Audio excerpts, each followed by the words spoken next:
Have you ever noticed something strange? The people who struggle the most with budgeting are often not careless spenders. They're educated. They track numbers. They understand interest rates. Some even work in analytical or professional careers. And yet, every few months, the same feeling returns. I make decent money, so why does it never feel enough? This isn't a question about discipline. It's a question about design. Because budgeting doesn't usually fail due to lack of intelligence. It fails because intelligent people are solving the wrong problem. Hi, I'm Liam, and if you enjoy calm, realistic conversations about money and modern life, consider subscribing to the channel. Let's think this through together. Imagine a fairly typical situation. You're a young professional living in Chicago, Manchester, Berlin, or Amsterdam. You earn about $75,000 a year, or the European equivalent. Sounds comfortable on paper.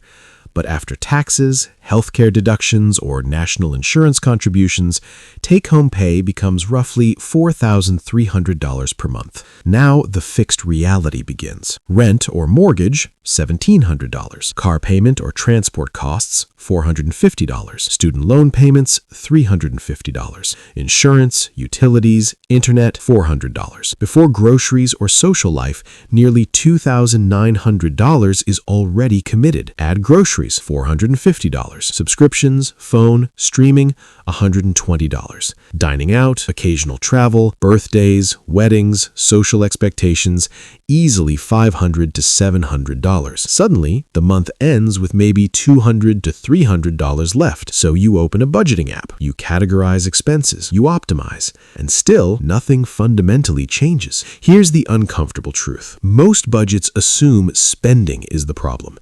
But for many smart earners, spending isn't irrational. It's structurally locked in. Modern middle-class life comes pre-packaged with financial commitments that feel optional when chosen, but permanent once accepted. A slightly nicer apartment closer to work, a reliable car because commuting demands it, a degree financed years earlier, professional clothing, social participation that maintains relationships and career networks.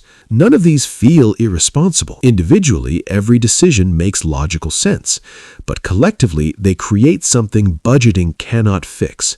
A high fixed cost lifestyle. Budgeting works best when expenses are flexible. Most intelligent professionals have already converted flexibility into obligations. Let's slow down and look at simple math. Imagine your rent increases by just $400 compared to a cheaper alternative. That doesn't sound dramatic, but $400 monthly equals $4,800 per year. Invested over 25 years at a modest 7% return, that becomes roughly $300,000.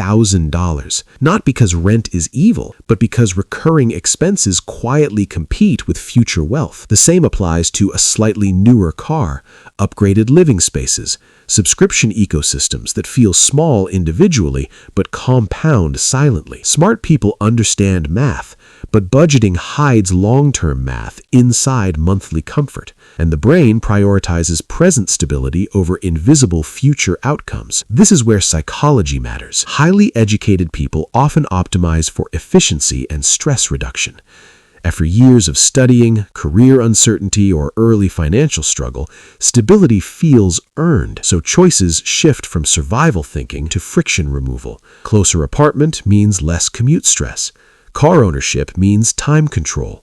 Convenience services mean mental relief after work. These decisions are rational, but there's a cognitive blind spot called baseline adaptation. Once a lifestyle becomes normal, the brain stops questioning its cost. Then, budgeting becomes an attempt to manage symptoms rather than questioning the baseline itself. And intelligent people are especially vulnerable because they justify decisions logically. They don't overspend emotionally.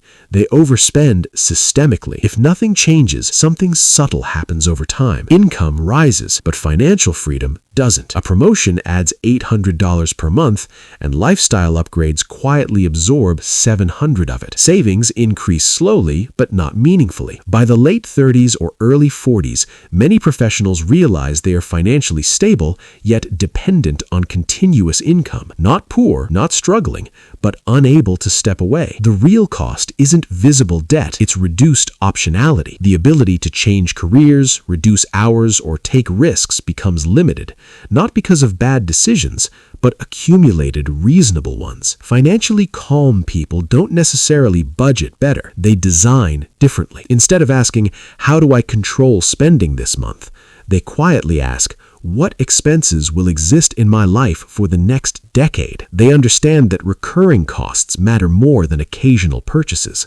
They focus less on tracking coffee and more on commitments that renew automatically every month for years. Their advantage isn't extreme frugality, it's structural awareness. They treat lifestyle upgrades as long-term financial contracts, even when no contract exists. And once you see money this way, budgeting becomes lighter because fewer corrections are needed later. So, if budgeting has never fully worked for you, it may not be a discipline problem, and it may not mean you're doing anything wrong. It may simply mean you've been trying to manage numbers instead of understanding systems. Awareness changes behavior quietly, not through restriction, not through guilt, just through clarity. If this conversation helped you see money a little differently, consider subscribing to the channel for more calm discussions like this, and I'll see you in the next one.